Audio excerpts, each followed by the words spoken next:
जी, राधे राधे, नमस्कार। कैसे हैं आप सभी? आशा करता हूँ अच्छे होंगे। मैं सूरज आप सभी को स्वागत करता हूँ आपके अपने YouTube channel power of question पर। आइए साथियों, आज हम जो इस वीडियो में डिस्कस करने वाले हैं, आपका जो आज का जो वीडियो है साथियों, वो होने वाला है आपका यूपी बोर्ड कक्षा 10 के लिए बहुत ही महत्वपूर्ण प्रश्न लेके आज एक फिर से नए वीडियो में एंट्री में आ रहे हैं, ठीक है? तो चलिए, फालतू की बातें ना करते हुए हम वीडियो को करते हैं कंटिन्यू। और जो आपका आज का पहला प्रश्न है साथियों, निम्नलिखित में से कौन-सा अम्लीय लवण है? निम्नलिखित में से कौन-सा अम्लीय लवण है साथियों, ठीक? आपको बताना क्या है, कौन-सा अम्लीय लवण है? निम्नलिखित में से कौन-सा अम्लीय लवण है? ऑप्शंस दिए गए हैं ZN, Cl2 या KHCO या आपका NaCl या इनमें से कोई नहीं। तो देखिए, अम्लीय लवण होने के लिए जो है आपका क्या होना चाहिए, और इसके लिए आपका ऑप्शन नंबर ए सही है। क्या है? Option number A, ZnCl2। इसका नाम क्या होता है साथियों? तो इसका नाम होता है जिंक क्लोराइड होता है। क्या है? Zinc chloride. क्या है साथियों? Zinc chloride. जिंक क्लोराइड, ठीक है? ये पानी में क्या होता है प्यारे साथियों? ये पानी में घुलनशील होते हैं, ठीक? क्या होता है पानी में? घुलन सॉरी पानी में क्या होता है? घुलनशील होते हैं, ठीक है? चलिए, अब हम बढ़ते हैं अगले प्रश्न की तरफ। और आपका अगला प्रश्न क्या होगा प्यारे साथी? अगला प्रश्न जो होगा साथियों, हाँ, चलिए अब अगले प्रश्न की तरफ चलते हैं। और आपका अगला प्रश्न क्या कहता है? अगला प्रश्न कहता है अम्ल और भस्म। अम्ल और भस्म क्या साथियों? अम्ल और भस्म आपस में अपक्रिया करके क्या बनाते हैं, ठीक है? जो आपका अम्ल होता है और भस्म, ये आपस में क्रिया करके क्या बनाते हैं, ठीक है? तो अम्ल और भस्म आपस में क्रिया करके आपके लवण का निर्माण करते हैं। किसका? लवण का निर्माण होता है, ठीक है? किस चीज का साथियों? लवण का, ठीक है? चलिए, अब हम बढ़ते हैं अगले प्रश्न की तरफ। और आपका अगला प्रश्न क्या है? अगला प्रश्न है, कौन सा पदार्थ लाल लिटमस पेपर को नीला कर देता है? किसको? लाल लिटमस लाल लिटमस, ठीक, पेपर को क्या बना देता है साथियों? नीला बना देता है, ठीक है? लाल लिटमस पेपर को क्या बना देता है? नीला बना देता है, ठीक? तो इसके लिए जो आपका ऑप्शन है वो ऑप्शन नंबर बी होगा। क्या होगा? ऑप्शन नंबर बी, क्षार होता है। क्या होता है साथियों? प्रश्न नंबर 3 का जो राइट आंसर है ऑप्शन नंबर बी, क्षार होता है, ठीक है? क्षार क्या होता है? अब क्षार साथियों वो होता है जो क्षार वह पदार्थ होता है जो पानी में घुलनशील होता है। क्या होता है? पानी में घुलनशील होता है, ठीक? और ये क्या करता है? OH आयन देता है। क्या देता है? OH माइनस आयन देता है, ठीक है? OH आयन देता है और क्या होता है? घुलनशील होता है। घुलनशील होता है, ठीक? चलिए, अब हम बढ़ते हैं अगले प्रश्न की तरफ। और आपका अगला प्रश्न है प्रश्न नंबर 4, क्या कहता है? निम्न में से कौन सी धातु अम्ल और क्षार दोनों के साथ अपक्रिया करती है? किसके किसके साथ साथियों? अम्ल और अम्ल और क्षार। अम्ल और क्षार, वह कौन सी धातु है? आपके धातु को नाम बताना है कि वह कौन सी धातु है जो अम्ल और क्षार के दोनों के साथ अपक्रिया करती है, ठीक है? तो चलिए ऑप्शन देखते हैं, Cu है या Ag है या Fa है या Zn। तो इसका जो राइट आंसर होगा प्यारे साथियों वो होता है ऑप्शन नंबर डी। क्या होता है? ऑप्शन नंबर डी, जिसको हम लोग क्या बोलते हैं? जिंक बोला जाता है। क्या बोला जाता है प्यारे साथी? जिंक, ठीक? अम्ल और क्षार के साथ जो अपक्रिया करता है उस धातु का नाम क्या होता है? उस धातु का नाम होता है आपका जिंक, ठीक है? और सुनो, ये अपक्रिया करके क्या करते हैं? जैसे अम्ल और क्षार अपक्रिया करके क्या करेगा? ये हाइड्रोजन गैस, आप लोग नाम सुने ही होंगे। कौन सी गैस? हाइड्रोजन गैस, ठीक? हाइड्रोजन गैस, हाइड्रोजन गैस को मुक्त करता है, ठीक है? हाइड्रोजन गैस को मुक्त करता है, ठीक? चलिए, सॉरी, उत्पन्न करता है। क्या करता है? उत्पन्न करता है। अब हम बढ़ने का प्रयास करें अगले प्रश्न की तरफ। और आपका अगला प्रश्न क्या है? प्रश्न नंबर 5 कहते हैं साथियों, इंपॉर्टेंट प्रश्न है इसको, ठीक है? वे पदार्थ जो स्वाद में खट्टे होते हैं, वे पदार्थ जो स्वाद में कैसे हो साथियों? खट्टे हो। कैसे हो? खट्टे हो। और जो नीले लिटमस पेपर के घोल को लाल बना देता है। कैसा लिटमस पेपर होना चाहिए? नीले को कैसे बनाएगा? नीले को बनाता है प्यारे साथियों लाल। ठीक, प्रश्न नंबर 5 में कहा गया कि वे पदार्थ जो स्वाद में खट्टे होते हैं और नीले लिटमस पेपर को क्या बना दे रहा है? लाल बनाता है। तो उसको क्या कहते हैं? ठीक, प्रश्न नंबर 5 के लिए जो आपका राइट आंसर होने वाला है साथियों, ऑप्शन दिए गए हैं भस्म होगा कि लवण होगा या अम्ल होगा या क्षार होगा। इसका जो राइट आंसर होगा प्यारे साथी, यो होगा अम्ल। क्या होगा? अम्ल होता है। ठीक, अम्ल ऐसा पदार्थ होता है जो स्वाद में खट्टा होता है और साथ ही साथ नीले लिटमस पेपर को क्या कर देता है? लाल बना देता है। ठीक है, चलिए अब हम बढ़ने का प्रयास करेंगे अगले प्रश्न की तरफ, लेकिन उससे पहले अम्ल के बारे में थोड़ा-सा और जानकारी ले लेते हैं। अम्ल जो है साथियों 2 आधार पर डिवाइड किए गए हैं। कितने आधार पर? 2। एक का नाम होता है कार्बनिक और एक का नाम क्या होता है? खनिज लवण। क्या होता है? कार्बनिक अम्ल, कार्बनिक अम्ल और दूसरा क्या है आपका? खनिज लवण। क्या होता है? खनिज अम्ल, सॉरी, खनिज अम्ल। ठीक? और इसका पीएच मान, अम्ल का जो पीएच मान होता है साथियों, अब इसके पीएच मान की बात करें तो जो अम्ल का पीएच मान होता है साथियों वो 7 से कम होता है। क्या होता है?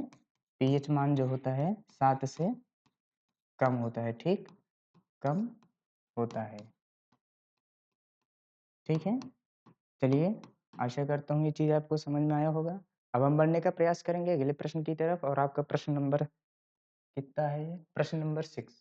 क्वेश्चन नंबर 6 क्या कहता है? सोडियम हाइड्रॉक्साइड, सोडियम हाइड्रॉक्साइड का पीएच मान क्या लगभग किसके बराबर होता है? जो सोडियम हाइड्रॉक्साइड होता है, क्वेश्चन नंबर 6 में बोला सोडियम हाइड्रॉक्साइड का पीएच मान लगभग कितना होता है? ऑप्शन में दिए गए हैं आपके 11 होता है या 12 होता है या फिर आपका 13,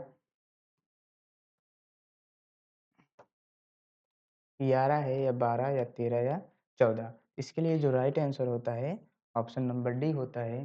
सोडियम हाइड्रॉक्साइड का जो पीएच मान होता है वो लगभग 14 के बराबर होता है। ठीक, तो सोडियम हाइड्रॉक्साइड का जो सूत्र होता है साथियों वो होता है NaOH। क्या होता है? NaOH। ठीक है, चलिए अब हम बढ़ते हैं अगले प्रश्न की तरफ और आपका प्रश्न नंबर 7 क्या है? 1 बिलियन पीएच पेपर को लाल बना देता है। 1 बिलियन जो है साथियों वो पे पेपर को क्या बना देता है?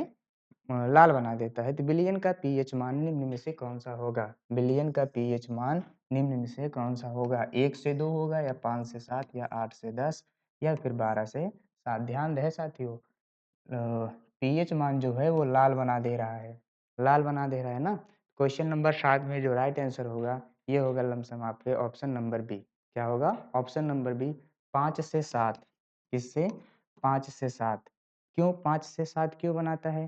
क्योंकि 5 से 7 भैया 7 से कम होता है। जो लाल पेपर को लाल बनाने का मतलब अम्ल है और अम्ल का जो पीएच मान होता है लमसम 7 से कम होता है। ठीक है? ऑप्शन नंबर क्या होगा? ऑप्शन नंबर बी आपका राइट आंसर होगा। ठीक है? चलिए अब हम बढ़ेंगे अगले प्रश्न की तरफ और प्रश्न नंबर 8 क्या है? नींबू का पीएच मान कितना होता है? अब देखिए नींबू का पीएच मान, ठीक है? नींबू का पीएच मान लगभग किसके बराबर होता है? नींबू का पीएच मान साथियों ऑप्शन नंबर 8 के ऑप्शन दिए गए हैं 2 से 3 या 2 0 से 2 या 12 से 13 या 10 से 14। तो जो नींबू है साथियों वो उसका जो पीएच मान होता है वो लमसम नींबू के रस का जो पीएच मान है वो लमसम 2 से 3 के बराबर होता है। किसके? 2 से 3। तो ऑप्शन नंबर ए क्या है आपका राइट आंसर है। ठीक है? चलिए, अब हम फिर से बढ़ेंगे अगले प्रश्न की तरफ और आपका प्रश्न नंबर 9 क्या कह रहा है? अम्ल या क्षारक की प्रबलता की जाँच की जाती है। अम्ल और क्षारक की प्रबलता किसकी साथियों? अम्ल या क्षारक, अम्ल या क्षारक की प्रबलता की जो जाँच की जाती है साथियों किससे किया जाता है? आपके पीएच स्केल से किया जाता है या लिटमस पेपर से या गंधीय सूचक से या इनमें से कोई भी नहीं। तो इसका जो पीएच मा इस अम्ल और क्षारक की जो प्रबलता का जाँच की जाती है साथियों वो होता है आपके option number B litmus paper से किया जाता है। किससे किया जाता है? लिटमस पेपर से। ठीक है? चलिए अब हम बढ़ेंगे अगले प्रश्न की तरफ और आपका प्रश्न नंबर 10 क्या है? सिरका में कौन-सा अम्ल पाया जाता है? जो आप सिरका घर पे यूज़ किया जाता है। सिरका और सिरका लगभग सभी को बहुत ही पसंद है ना? सिरका तो सभी को पसंद है, ठीक? जो सिरका होता है साथियों, इसमें कौन-सा अम्ल का यूज़ किया जाता है? तो सिरके में साथियों आपके ऑप्शंस दिए गए हैं साइट्रिक अम्ल या लैक्टिक अम्ल या मेथेनाइन या एसिटिक अम्ल। तो बहुत साधारण सा क्वेश्चन था। सिरका में जो है साथियों ये एसिटिक अम्ल पाया जाता है। कौन-सा अम्ल पाया जाता है? एसिटिक अम्ल, ठीक? ये सिरके में कितना पाया जाता है? तो साथियों ये लमसम 4 से 8% सिरके में एसिटिक अम्ल पाया जाता है। कितना पाया जाता है? 7 से 8% तक पाया जाता है, ठीक है?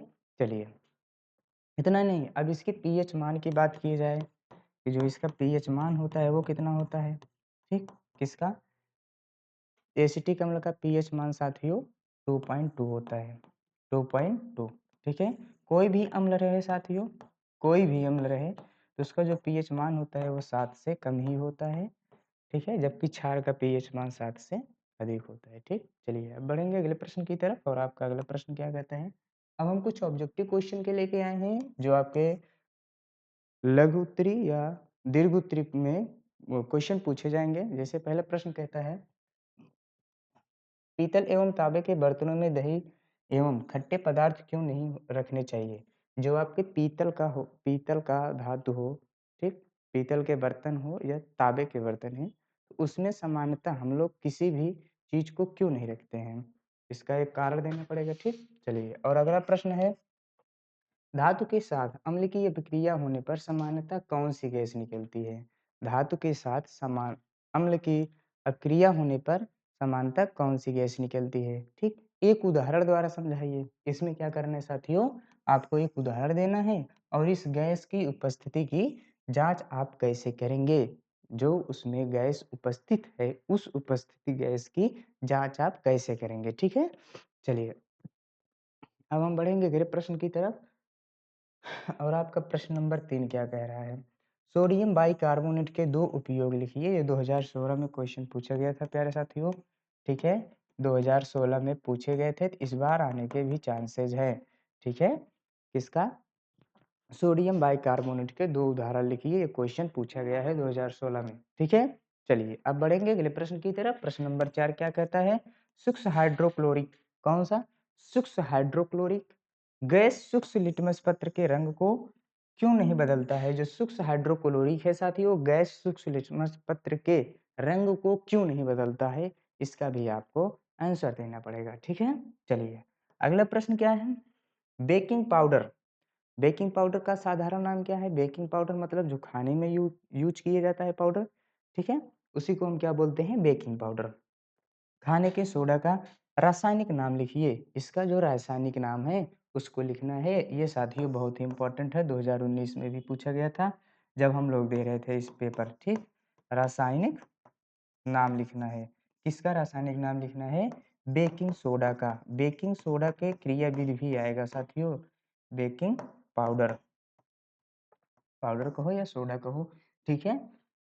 व्यंजक चूर्ण क्या होता है? व्यंजक चूर्ण बनाने की विधि को भी आपसे क्वेश्चन पूछा जाएगा, ठीक है? तो ये सब आप अच्छे से पढ़ के जाइए और साथ ही साथ रासायनिक नाम के साथ ही आपको अणु सूत्र क्या होते हैं इसके, क्या? अणु सूत्र भी लिखना है और इससे बनने की विधि, इसकी बनाने की जो विधि होती है प्यारे साथियों, उसको भी लिखना है। तो आप अच्छे से बनाने की विधि को पढ़ के जाइएगा और इसके 2 भौतिक गुण लिखिए। 2 भौतिक गुण, रासायनिक गुण, बनाने की विधि, हर एक चीज़ बताना है, ठीक है आपको? तथा 2 रासायनिक गुण देखिए 2 रासायनिक गुण भी आपसे पूछा जाएगा, ठीक है? 2 आपके रासायनिक गुण, ठीक है? और समीकरण देते हुए लिखिए। क्वेश्चन नंबर 5 आपके लिए रामबाण है प्यारे साथियों, समझ लो। क्या है आपका? रामबाण है प्यारे साथियों। ये वेरी इंपॉर्टेंट क्वेश्चन है, वेरी इंपॉर्टेंट क्वेश्चन है। और इतना ही नहीं साथियों, ये 2011 में 2011 का सेट आप उठाएँगे तो उसमें देखेंगे ये क्वेश्चन आपसे पूछा गया था। 2011, 2012 दोनों साल लगातार क्वेश्चन ये पूछा गया है कि बेकिंग पाउडर जो होता है उसका रासायनिक नाम लिखिए और उसका भौतिक गुण लिखिए और इसका जो है रासायनिक गुण लिखिए और इसका समीकरण देते हुए क्रियाविधि को समझाइए। ठीक है? चलिए, अब हम बढ़ने का प्रयास करेंगे और भी क्वेश्चन की तरफ। और हाँ, इन सब का सॉल्यूशन अगर आपको चाहिए, आप हमसे कंटेंट में रहिए, वीडियो को शेयर करिए, दोस्तों के पास ज़रूर शेयर करिएगा साथियों, और वीडियो पसंद आया तो एक लाइक ज़रूर करिएगा। ठीक, चलिए, अगला प्रश्न क्या है? पीएच की परिभाषा दीजिए। किसका है प्यारे साथियों? वेरी इंपॉर्टेंट प्रश्न आ गया आपके लिए। पीएच का परिभाषा दीजिए, ठीक है? ये जो आपका पीएच है, जो आप लोग अभी हम लोग इस एमसीक्यू क्वेश्चन में देख रहे थे, नींबू का पीएच क्या होता है, एसिटिक अम्ल का पीएच क्या होता है, वगैरह-वगैरह सब देख रहे थे ना? ठीक उसी में जस्ट देना है आपको, डेफिनिशन लिखना है, पीएच का डेफिनिशन लिखना है। ठीक है साथियों? पीएच का डेफिनिशन दीजिए, इसका हाइड्रोजन आयन सांद्रता से क्या संबंध है? किससे? हाइड्रोजन आयन से इसका रिलेशंस क्या है? वो चीज़ आपको एक्सप्लेन करनी है, ठीक? चलिए, चलते हैं नेक्स्ट क्वेश्चन पे। नेक्स्ट क्वेश्चन, क्वेश्चन नंबर 7 क्या कहता है? अम्ल क्षार, अम्ल क्षार तथा लवण की परिभाषा। किसकी किसकी? अम्ल क्षार और लवण की परिभाषा एक एक उदाहरण सहित लिखिए। और परिभाषा लिखना है, ध्यान से क्वेश्चन को समझिए। अम्ल क्षार और लवण की क्या लिखनी है? डिफिनीशन लिखनी है। एक एक आपको उदाहरण देना है, या अम्ल या क्षार की आधुनिक अवधारणा क्या है, ये भी क्वेश्चन से आपसे पूछ सकता है। यहाँ से दूसरा क्वेश्चन है, ठीक है साथियों? अम्ल तथा क्षार की आधुनिक अवधारणा क्या है, और प्रत्येक को एक एक उदाहरण देते हुए स्पष्ट कीजिए। ठीक, अम्ल क्षार लवण तीनों की डिफिनीशन, उदाहरण आपको अच्छे से याद होने चाहिए। और ये क्वेश्चन भी इम्पोर्टेंट है साथियों, ठीक है? क्वेश्चन इम्पोर्टेंट है, पूछा जाएगा इस बार। वेरी इंपॉर्टेंट क्वेश्चन है प्यारे साथियों, ठीक है? क्योंकि 2000 ये क्वेश्चन लमसम लगातार पूछे गए हैं आपके। 2011 में भी पूछा गया, 14 में भी पूछा गया, 17 में भी पूछा गया, 18 में भी। देख लो, रिपीटेड सन है। 17 और 18 दोनों में लगातार क्वेश्चन ये पूछा गया है। 17 और 18 में लगातार क्वेश्चन पूछे गए हैं, ठीक? तो इस बार 100% 2025 में भी आने वाले हैं ये क्वेश्चन, ठीक है? चलिए, पढ़ के जाइएगा, जितना क्वेश्चन बताया जा रहा है सबको आप अच्छे से पढ़ के जाइएगा। इस बार तो आप ही टॉपर हो, ठीक है? चलिए, क्वेश्चन नंबर 10 की तरफ चलते हैं। और 10 क्या कहता है? सॉरी, क्वेश्चन नंबर 8 है। क्या कहता है कि कठोर जल को मृदु बनाने के लिए, क्या साथियों? कठोर जल को मृदु बनाने के लिए किस सोडियम यौगिक का उपयोग किया जाता है? ठीक है? कठोर जल को मृदु बनाने के लिए किस सोडियम यौगिक का उपयोग किया जाता है? ठीक है? ये भी इम्पोर्टेंट प्रश्न है साथियों। जितना भी प्रश्न हमने बताए, सारे के सारे अगर आप प्रश्न अच्छे से पढ़ के जाएँगे, तो इस बार आप अच्छे मार्क्स गेन कर सकते हैं। ठीक है? तो मिलेंगे नेक्स्ट वीडियो में। Thank you for watching this video. Please subscribe and share. Thank you.